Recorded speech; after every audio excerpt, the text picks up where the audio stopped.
Hey everybody, welcome to the channel. Hey, so I've had the Kindle Scribe Colorsoft for about 7 days now, and I wanted to share my top 12 tips and tricks to get the most out of the device. So let's go ahead and dig in. All right, first up, did you know that you could change how vivid or how saturated the colors are on the device?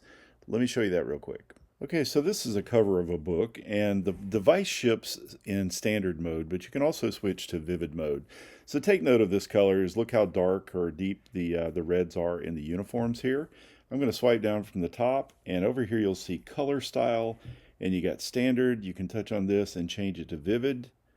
Let's go back and look at it again. You'll notice that the uniforms are a more bright red. The skin tone is a little bit more bright colored. And I'll show you that. I did some screen captures via my camera so that you could see what it looks like from an optical standpoint of both the standard and the vivid mode. And then I also took a screenshot from my laptop and put it in the middle of those two. So what we're going to see is we're going to see standard, the reference image, and then the vivid on the right. All right, so here we are. You can see the image that I took with my camera directly from the screen of the Scribe Colorsoft. And you can see how the colors are, while that's red, it's kind of a deep muted color. This is a reference image, and when you look at the difference between this and this, you can see that the colors are brighter. When you look at the skin tone of Captain Kirk versus over here, it looks more realistic. Dr. McCoy looks more realistic.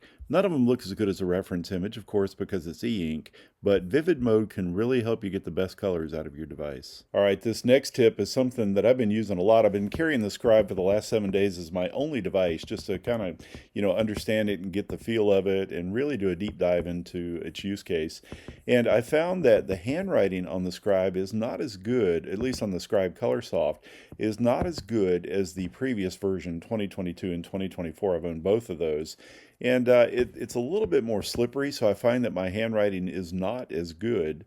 It's not much, but it's enough to notice. I'm really into aesthetically pleasing notes, so I'm using a feature on the device to help my handwriting look better. Okay, so I just wrote some quick notes here. I have stopped using templates. I don't even use ruled templates anymore on the Scribe, and just use a blank canvas. I don't care what my handwriting looks like now because I'm going to let the Scribe make it look much better.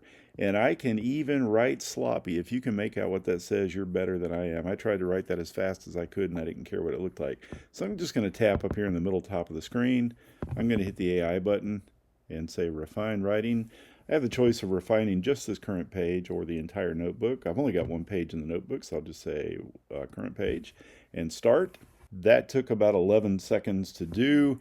The AI conversion on this is extremely good. 100% accuracy on this. Once again, I said this in a previous video, this is not text. This is just like your handwriting. It's just much better handwriting. I can now add this to the notebook as either the first page or the last page. I'll just say first page, and there it is. And then you can also do summaries on this, and I don't have this as one of my top 12 tips.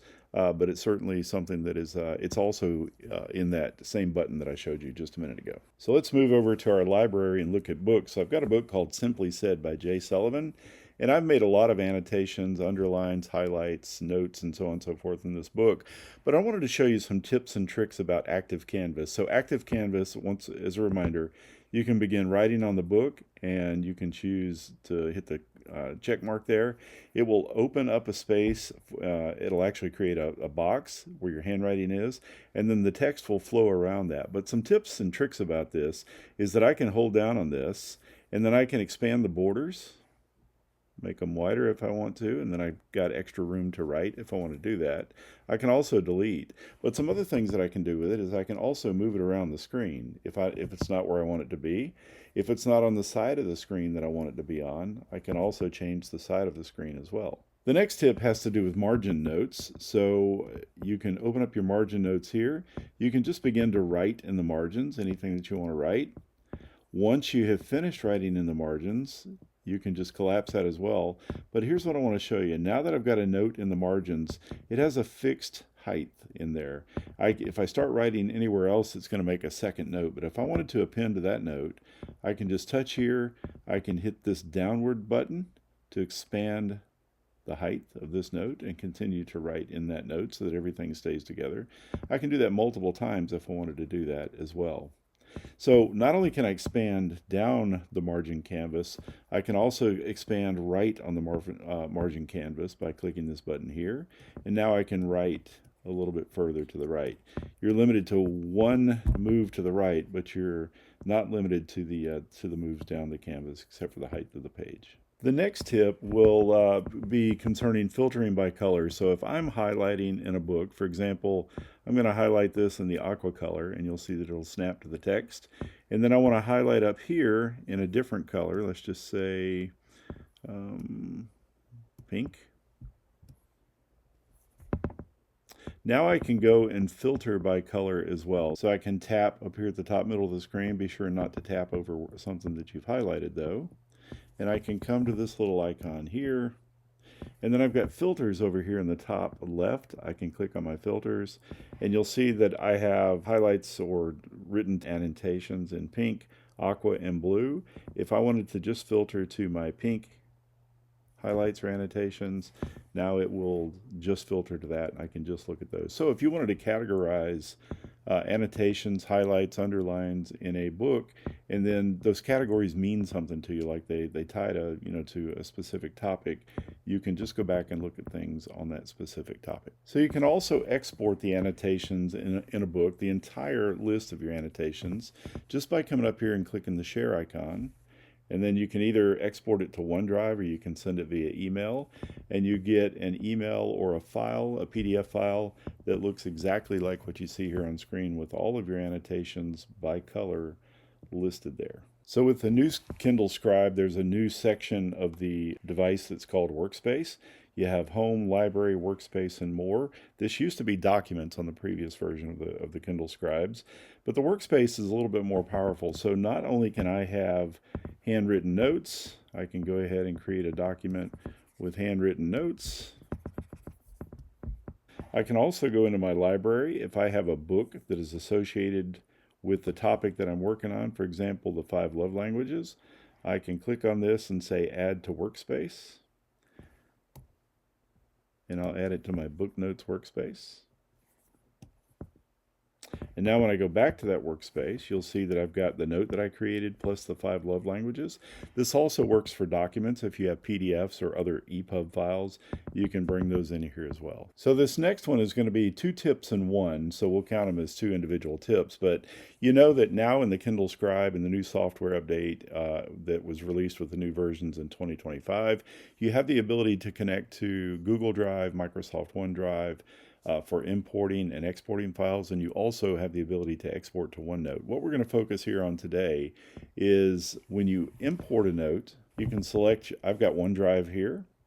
It's going to open up my OneDrive, and if there's a file that I want to import, I can simply click on the word import here and it will begin to import it. By default, it's going to put it into your library. If you want it to go into a specific workspace instead, hold down on the word import.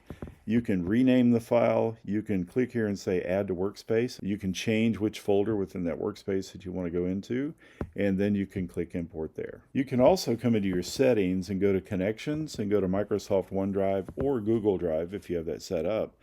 Click on the arrow, and then you've got add to library and workspace. You can check that. And it says automatically import files to Workspace to organize them with your notebooks and folders. By default, imported files are added to the library, but this changes the default for it to go to Workspace as well. The next tip has to do with the QuickNotes feature that is new with the new 2025 Kindle Scribe series. So I can click on QuickNotes, open one up, I can begin to write. Now, if I have multiple pages, let's just say that this is page 2, this is page 1, page 3. I can export pages out of this particular document by coming over here to my page overview, and I can say that I wanted to add a page, delete a page, duplicate a page, or move a page out. So let's go ahead and move this. I can move it within the document. For example, if page 3 is, I need it to be over here, I can certainly say move, and then I can say that I want to put it there. I can also move to, and I can choose where I want to move this to. Let's just say I want to move it to here. And now it is in my personal journal, so I can go there. And now it is a page in my personal journal. I've added it to another notebook. And then the other thing, so it pulled it out of my QuickNotes. So when I go back into QuickNotes and I look at my page overview, Page 3 is gone. So instead, if I didn't want it, if I wanted it to live here as well as in the other notebook, I could just say move a copy to, and it will leave a copy here and move another copy to the other notebook. And last but not least, you can mix and match colors on here. If you are in one of the standard tools like a marker, and let's just say I'm going to write in red, and then I want to come over and I want to overlay blue on top of that. You don't really get a blend of colors, so the blue is going to overwrite the red. If you want to mix colors, though, we have a new tool that's called the shader tool, and I'll show you what that's going to look like. I will start off with red, as I did before. Oops, let's make this a little bit wider. So come up here. So there's my red color. Now I'm going to mix in blue. And you see now I have purple because I mixed red and blue together, which makes sense. So the shader tool is really cool, especially if you're into art and you want to, mix colors and make that look a lot more realistic. So those are just 12 tips that I wanted to share with you for the Kindle Scribe Colorsoft. Of course, it'll work, except for the ones that are color specific. All the other tips will work on any of the new Kindle Scribes, and hopefully Amazon is going to update the software on the 2022 and 2024 version. No idea if that's actually going to occur. I'm hearing rumors that it will, but all of these things will work on those as well, although they're black and white devices, so the color tips won't work on there. Hopefully you found this helpful. If you did, like the video, consider subscribing to the channel, and I'll see you in the next video.